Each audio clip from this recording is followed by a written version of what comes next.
Sortez du véhicule immédiatement. Cette voiture est signalée comme volée. La main de l'officier Brentwood repose sur son étui alors qu'il s'avance vers la Mercedes noire. La juge Helen Washington l'observe dans son rétroviseur, le pousse stable malgré les gyrophares qui l'ont forcé à se ranger 5 pâtés de maison avant son tribunal. Sa voix tranche l'air du matin avec brutalité. La caméra du tableau de bord de la patrouille clignote en rouge, enregistrant ce qui deviendra la plus grande erreur de la carrière de Brentwood.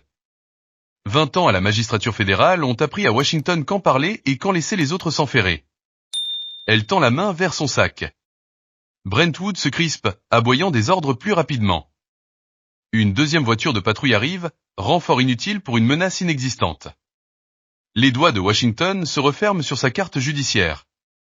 Elle sait comment cela va finir. Pas encore.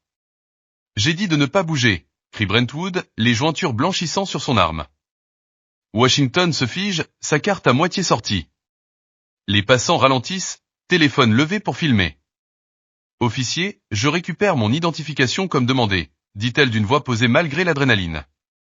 Je suis la juge Helen Washington de la Cour fédérale de district. L'officier Reynolds descend de la deuxième voiture, l'incertitude dans le regard. Brentwood, peut-être qu'on devrait. Elle correspond à la description, coupe Brentwood, appelant le central pour d'autres unités. Ils ignorent qu'hier, elle a rendu la décision historique dans USVS. Brené, établissant de nouvelles normes pour les contrôles routiers. Ces 30 années d'ascension, du renseignement militaire au JAG puis au tribunal fédéral, l'ont préparée à cet instant. Elle compte silencieusement jusqu'à 10. Les violations s'accumulent, aucun soupçon, aucun contrôle d'identité. N'importe qui peut acheter un costume. Ça ne me paraît pas juste, marmonne Reynolds en soulevant la housse. J'invoque mon droit à un avocat, déclare la juge Washington, s'assurant que la caméra de bord capte ses mots. Vous détenez une juge fédérale en route pour le tribunal sans motif, sans vérifier une identification disponible, et après avoir été informé de ma fonction. La radio de Brentwood grésille. Une voix plus grave retentit, unité 47, ici le lieutenant Foster. Quelle est votre situation actuelle à Maple et Fifth? Procédure standard pour véhicule volé, lieutenant, répond Brentwood. Suspect détenu. Véhicule en cours de fouille. L'identité a-t-elle été vérifiée? Demande Foster. Avant que Brentwood ne puisse répondre, une troisième voiture arrive. Le lieutenant Diane Foster en sort, ses 20 ans d'expérience évident. Elle observe la scène, la femme menottée en tenue professionnelle, la foule, le coffre de la Mercedes exhibant une robe judiciaire. J'ai demandé du renfort, pas de la supervision, grommelle Brentwood. Et pourtant me voilà, répond calmement Foster. Elle se tourne vers la juge Washington. Madame, je suis le lieutenant Foster. Puis-je connaître votre nom? Juge Helen Washington, Cour fédérale de district, division A, répond-elle, droite malgré les menottes. Ma carte est dans mon sac sur le siège passager, que j'essayais de récupérer quand l'officier Brentwood a provoqué l'escalade. Foster hoche la tête. Officier Reynolds, récupérez le sac. Washington consent à ce que Foster l'ouvre. À l'intérieur se trouvent ses papiers officiels et son permis. Foster les vérifie, ses yeux s'écarquillant légèrement. Retirez ces menottes immédiatement, ordonne Foster. Lieutenant, ce véhicule correspond à la description, commence Brentwood. Retirez les menottes, maintenant, coupe F. Brentwood commence à réaliser son erreur. Elle viendra avec moi, dit Foster. Washington monte dans la voiture, observant Brentwood gesticuler avec colère. Foster reçoit un texto du juge en chef, sa sérénité vacillant un instant. Juge Washington, dit-elle doucement, nous avons une situation sérieuse en cours. Au commissariat, Foster escorte Washington à l'intérieur. Les officiers se taisent, observant. Foster la conduit dans une salle de conférence. Veuillez patienter ici, juge. Je vais m'occuper personnellement de la paperasse. Par la fenêtre, Washington voit Brentwood se diriger vers le bureau du chef. Elle consulte sa montre 9h42. Sa salle d'audience est vide. Foster revient avec une tablette. Juge, j'ai consulté l'enregistrement du central. Il y a des incohérences. Elle montre le registre. À 8h17, une BMW noire avec plaque partielle JKW a été signalée volée. À 9h14, Brentwood a signalé la plaque de Washington. Le central avait confirmé que sa Mercedes n'était pas signalée. Et pourtant il m'a détenu, dit Washington. Oui, confirme Foster en prenant une note. Il a demandé du renfort après que le central a confirmé que votre véhicule n'était pas signalé. Un souvenir revient à Washington. Foster avait assisté à son séminaire sur les protections constitutionnelles. Il y a 3 ans, j'ai présidé Williams contre l'État, se souvient Washington. Un officier avait détenu un propriétaire d'entreprise noire malgré la confirmation du central que son véhicule n'était pas volé. Le département a conclu un accord à 1,2 million de dollars. Je me souviens, acquiesce Foster. Cette affaire a conduit à la révision des protocoles de contrôle routier. Des protocoles que Brentwood a ignorés. Le poste s'agite lorsque le nom de Washington apparaît sur un écran du central. Le sergent de service compose rapidement. Lieutenant. Et non, j'ai besoin du dossier de l'officier Brentwood, en particulier des plaintes concernant des contrôles de minorité, exige Washington. Avant que Foster ne puisse répondre, le chef Martinez entre, préoccupé. Juge Washington, j'ai été informé. Chef, c'est grave, répond Washington. J'étais en route pour présider Hernandez contre département de police métropolitaine, une affaire sur les biais systémiques. Et maintenant, cet incident illustre parfaitement ces accusations. Martinez se raidit. Washington se penche en avant. Il s'agit d'une violation directe du 4e amendement. Vos officiers ont ignoré la confirmation du central selon laquelle ma voiture n'était pas volée. Foster confirme la chronologie. Brentwood a appelé du renfort après que le central eut confirmé que le véhicule de Washington n'était pas signalé. Où est Brentwood maintenant? Demande Martinez. Il attend dehors, rapporte Foster. Washington insiste, cet incident sera documenté. Les actions de Brentwood pourraient prouver exactement le schéma allégué dans Hernandez. Le téléphone du chef vibre. C'est le maire, marmonne-t-il. Répondez, dit Washington. En attendant, j'ai besoin des dossiers complets du personnel, des enregistrements des caméras corporelles et de bord, des registres du central et des témoignages civils. Foster admet qu'elle est intervenue personnellement parce qu'elle avait reconnu le véhicule de Washington et qu'elle avait des inquiétudes au sujet de Brentwood. 7 plaintes antérieures, 2 réprimandes, toutes concernant des conducteurs issus de minorités. L'avocat Chen arrive avec une nouvelle. Le juge en chef vous a réattribué l'affaire Hernandez, juge Washington, avec un champ élargi pour inclure cet incident. Martinez revient, l'air sombre. Washington le corrige fermement, il ne s'agit pas seulement de protocole.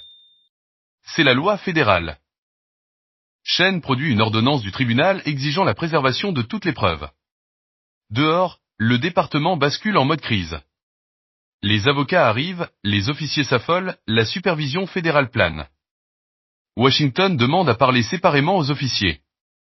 Brentwood fait les 100 pas, nerveux, dans la salle d'attente. Reynolds est assis, la tête baissée, relisant ses notes. Reynolds accepte d'être entendu en premier. Sous les néons, Washington l'interroge, à quelle heure êtes-vous arrivé sur les lieux?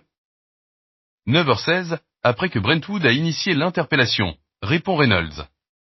Vous a-t-il dit que le central avait confirmé que mon véhicule n'était pas volé? Non, votre honneur. Il a dit que c'était une correspondance confirmée avec un véhicule volé. Washington se penche en avant. Avez-vous personnellement vérifié mon identité lorsque je l'ai présenté? Non, votre honneur, admet Reynolds. Brentwood m'a ordonné de fouiller le véhicule pendant qu'il contrôlait la situation. Reynolds se tortille, mal à l'aise. Quand j'ai trouvé vos robes et vos papiers, je l'ai dit à Brentwood. Il les a rejetés comme des costumes. Washington laisse le silence remplir la pièce, la caméra enregistrant chaque détail. Le chef Martinez observe à travers la vitre, de plus en plus inquiet. Une dernière question, insiste Washington. Avez-vous déjà vu Brentwood cibler des conducteurs issus de minorités? Reynolds hésite, puis admet, oui. Il les scrute davantage. Merci pour votre honnêteté, dit Washington. Foster prendra sa déposition. Quand Reynolds sort, Chen entre avec un ordinateur portable. Juge, j'ai reçu les registres du central et les images de la caméra corporelle de Brentwood. Le central avait confirmé que votre voiture n'était pas volée avant qu'il n'escalade la situation. Brentwood entre prudemment, moins défiant. Washington demande calmement, Pourquoi m'avez-vous détenu après que le central eut confirmé que mon véhicule n'était pas volé? J'avais un soupçon raisonnable, répond-il. La voiture volée était une BMW noire, plaque JKW. La mienne est une Mercedes, plaque RHT. Expliquez votre soupçon. Brentwood bafouille au sujet d'une description de suspect. Foster intervient, il n'y en avait aucune. Sur quelle preuve vous êtes-vous basé? Demande Washington. Instinct d'officier, insiste Brentwood. Washington l'observe. J'ai servi 8 ans dans le renseignement militaire spécialisé en détection de la tromperie. Votre langage corporel montre des mensonges délibérés. Pourquoi avez-vous intensifié après la confirmation du central? Je veux la représentation syndicale, lâche Brentwood. Il ne s'agit pas d'une discipline interne, rétorque Washington. Ce sont de potentielles violations fédérales des droits civiques. Chen montre le registre. Le central a confirmé que la voiture de Washington n'était pas volée à 9h12.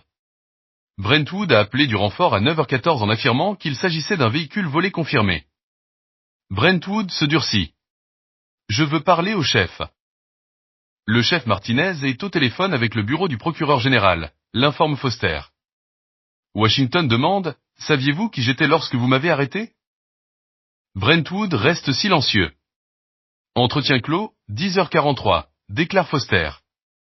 Martinez apparaît, juge, votre voiture est prête. Washington sort sous le soleil, la libération semblant temporaire. Chen la met à jour, le juge en chef a convoqué une session d'urgence. Le conseil vous attend. Washington ordonne, je veux les dossiers des 2 officiers et les relevés téléphoniques de Brentwood assignés à comparaître. Chen confirme une procédure accélérée de communication de preuves. Foster lui rend ses clés. J'ai déposé une déclaration sur la conduite de Brentwood. J'aurais dû le faire plus tôt. L'intégrité compte, lieutenant, reconnaît Washington. Elle s'éloigne en voiture, Brentwood quittant le commissariat avec son représentant syndical, la peur gravée sur son visage. A eu palais de justice, le juge en chef Rodriguez la rejoint. Hélène, c'est sans précédent. Êtes-vous certaine? Absolument, dit-elle. L'affaire Hernandez et l'incident de ce matin sont désormais liés. Dans la salle d'habillement, elle enfile la même toge que Brentwood avait tournée en dérision. Chen confirme que les preuves sont prêtes. Washington entre dans la salle d'audience bondée. Asseyez-vous. Cette cour examine Hernandez contre le département de police métropolitain et l'incident de ce matin. Elle explique que les règles fédérales lui permettent de présider puisque l'affaire concerne l'intégrité judiciaire. Son dossier militaire et judiciaire apparaît à l'écran. Ouest. Renseignement militaire, Harvard Law, stage à la Cour suprême, 20 ans au banc. Cet incident nous permet d'examiner les fautes par des preuves directes, déclare Washington. Pièce 1, image de la caméra de bord. La répartition libère sa voiture à 9h12. Brentwood appelle du renfort 17 secondes plus tard en affirmant qu'elle est volée. Pièce 2, vidéo de passants corroborant l'escalade. Pièce 3, enregistrement de la répartition. Plaque RHT enregistrée au nom d'Hélène Washington. Aucune correspondance. Brentwood répond, véhicule volé confirmé. Pièce 4. Dossier personnel de Brentwood, 12 plaintes de minorité en 3 ans, toutes rejetées. 9 concernaient des détentions après que la répartition avait libéré les sujets. Pièce 5. Vidéo de sécurité du palais de justice. Brentwood en dehors du service, photographiant le véhicule de Washington. Expliquez votre surveillance, exige Washington. Son représentant syndical l'empêche de répondre. Pièce 6. Relevé téléphonique de Brentwood. Plusieurs appels avec Roger Simons, ex-officier reconnu responsable de brutalité. Le timing suggère une collusion. Washington se tourne vers Foster. Ces actions sont-elles conformes à la politique? Non, votre honneur, répond fermement Foster. Elles ont violé les règles départementales et les protections constitutionnelles. Merci, lieutenant, réplique Washington. Votre témoignage est noté. Le dossier personnel de l'agent Brentwood tombe avec fracas sur le banc alors que Washington soulève l'épais classeur. Cette cour est désormais confrontée à une question cruciale, poursuit-elle. L'incident de ce matin était-il un abus isolé d'autorité ou la preuve d'une défaillance systémique au sein du département de police métropolitain? Elle balaie la salle du regard, son regard s'attardant sur chaque figure. L'affaire Hernandez allègue que les conducteurs issus des minorités subissent de façon disproportionnée contrôle, fouilles et détention, même lorsque la répartition libère leur véhicule, même lorsqu'une identification est présentée, même lorsqu'aucun soupçon raisonnable n'existe. Washington se penche en avant. Mon expérience personnelle de ce matin a démontré précisément le schéma allégué dans la plainte Hernandez. Les preuves ne sont pas seulement convaincantes. Elles sont concluantes. Sa décision prise, elle se redresse. Cette cour juge qu'il existe suffisamment de preuves pour élargir l'enquête Hernandez à un examen à l'échelle du département sous supervision fédérale. Le chef Martinez se lève pour s'opposer, mais Washington poursuit. Le département de la justice nommera des contrôleurs spéciaux pour une durée d'au moins 3 ans. Toutes les données sur les contrôles routiers seront analysées indépendamment pour détecter des violations. Elle se tourne vers Brentwood. Quant au Washington conclut, quand j'ai été détenu, j'ai choisi la réforme plutôt que la vengeance. La justice passe par des institutions transformées. Utilisez votre pouvoir avec sagesse, retenue et respect. Des applaudissements emplissent la salle. Dehors, les caméras attendent. Washington reprend ses fonctions, le palais de justice inchangé mais renouvelé. Brentwood fait désormais face à un procès, preuve que personne n'est au-dessus des lois. Washington ouvre un nouveau dossier. Le travail continue. La cour est maintenant en session, déclare-t-elle, la voix ferme.